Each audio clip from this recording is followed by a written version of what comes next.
Hello everyone, welcome to this video. In this video, we shall be starting with another concept of compact linear operators. So before studying about compact linear operators, let us first focus on their emergence. From where does these compact linear operators emerge, and what is in fact the need for studying these operators in a huge way?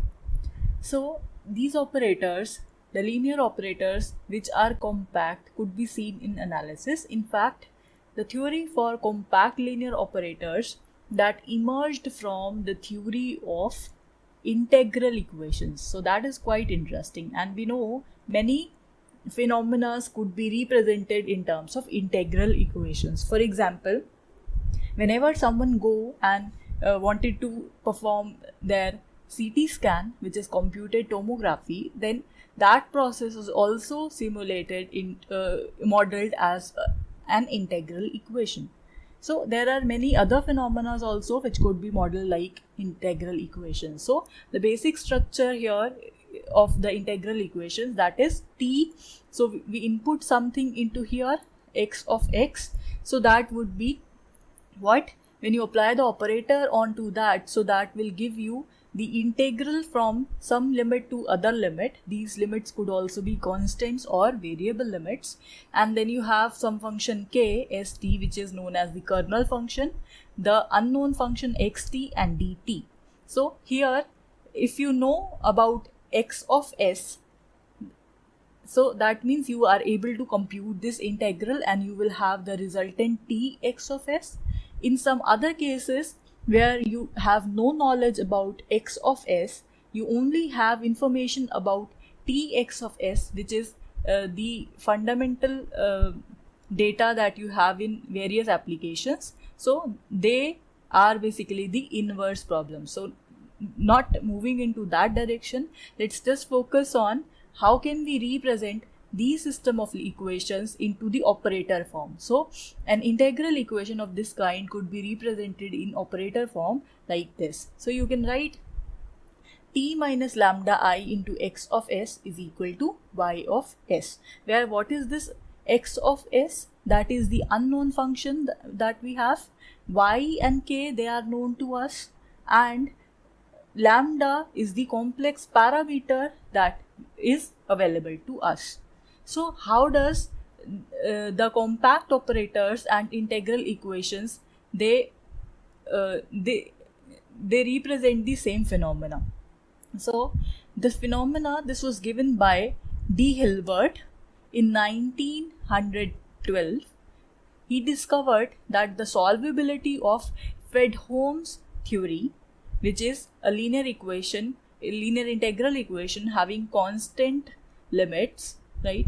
So he said the solvability of Fredholm's theory that do not depend on the existence of integral representation of t, but on the assumption that t in the above representation is a compact linear operator. So you can see the link here, how we can relate the Fredholm's theory of integral equations by the compact linear operators. So that means if you have knowledge about compact linear operators, you are somehow able to solve this Fredholm theory.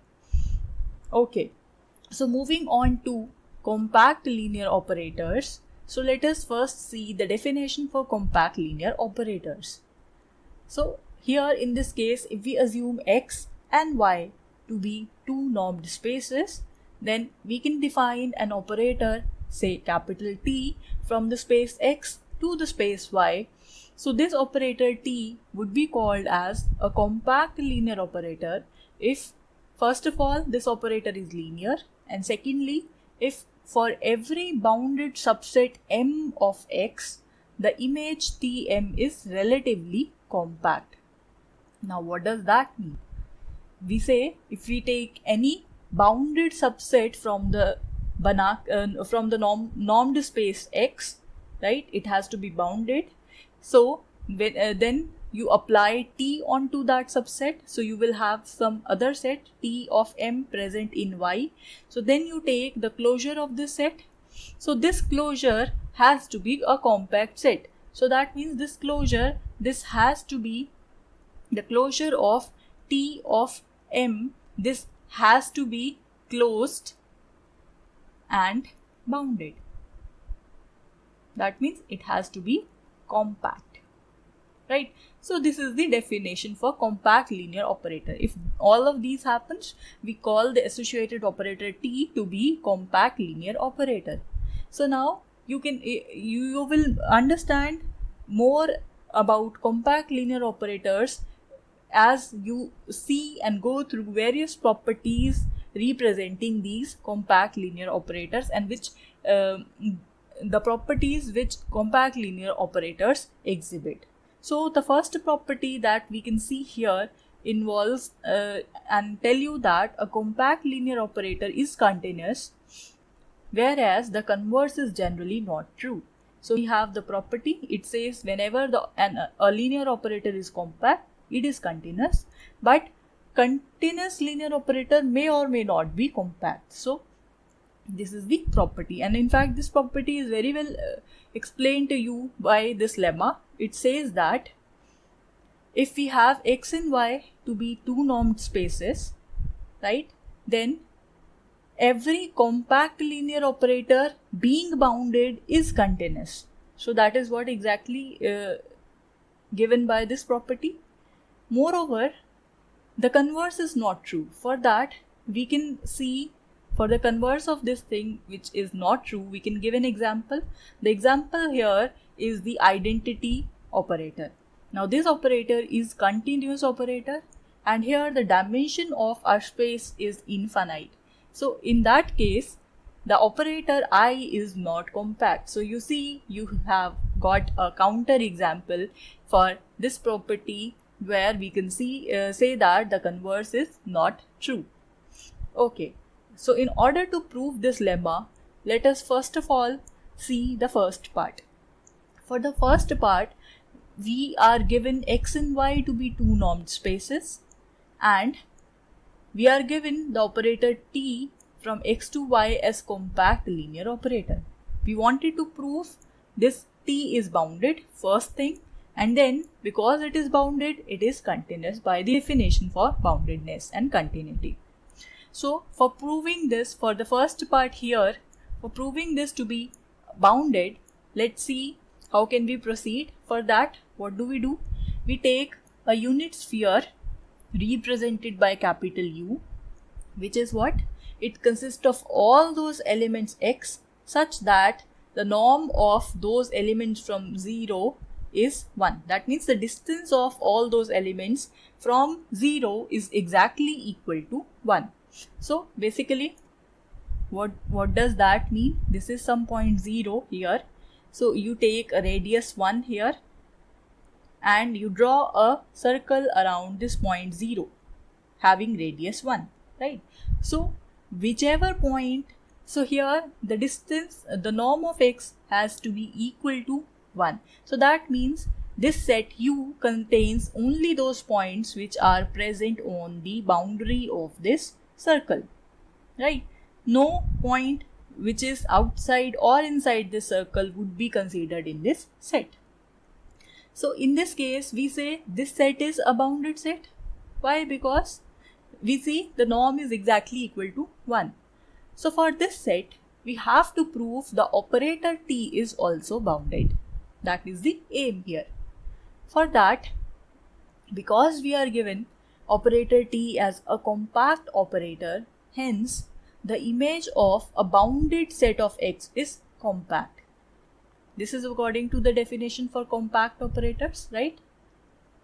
So using this thing, we say TU closure, that is a compact set.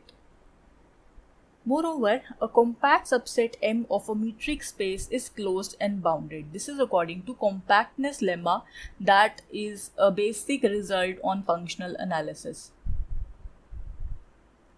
So using this compactness lemma, in some metric space, we say a compact subset M is closed and bounded, right? So because this set is compact, so therefore this is closed as well as bounded. So if this is bounded, so we can define the norm for this. So we will say the norm for for all the elements. Now all the elements of this set would be something like this, T of x, right? So we say T of x norm whenever we take the supremum over all the x's, that is finite. Why? Because this is a bounded set. And according, if you remember, this is nothing but the definition for norm of T. So from here we see that the operator T has norm which is finite. If this is finite, we can say the operator T is bounded, right?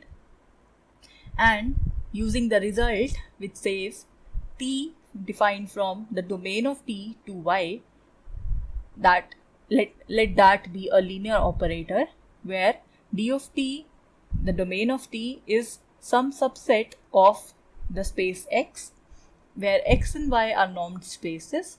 Then T is continuous if and only if T is bounded.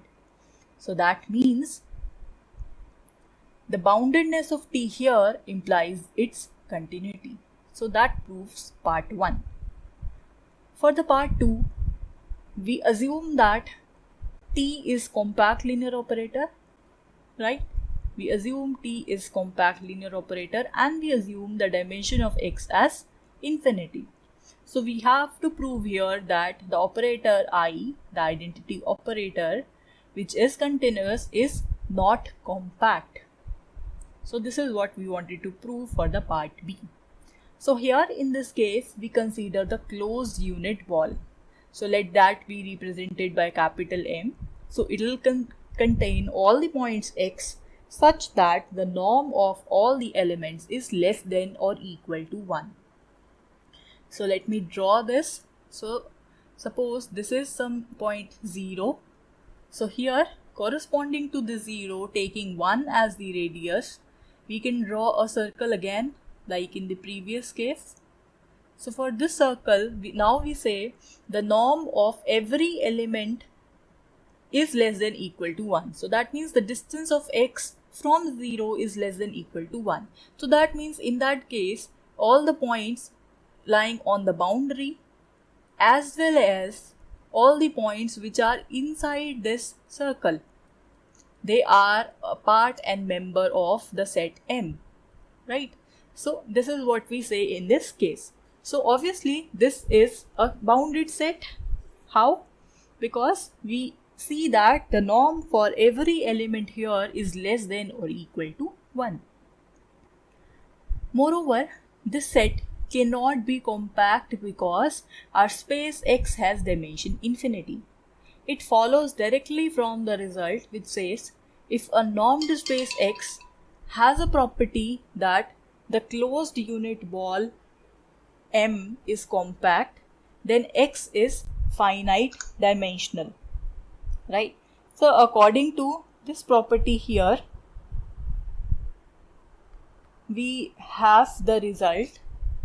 If a normed space X has the property that the closed unit ball is compact, then X is finite dimensional. So according to this, we can say the identity operator M, which is nothing but M again, which is equal to M closure. This is not relatively compact. Why? Because M itself is not a compact set.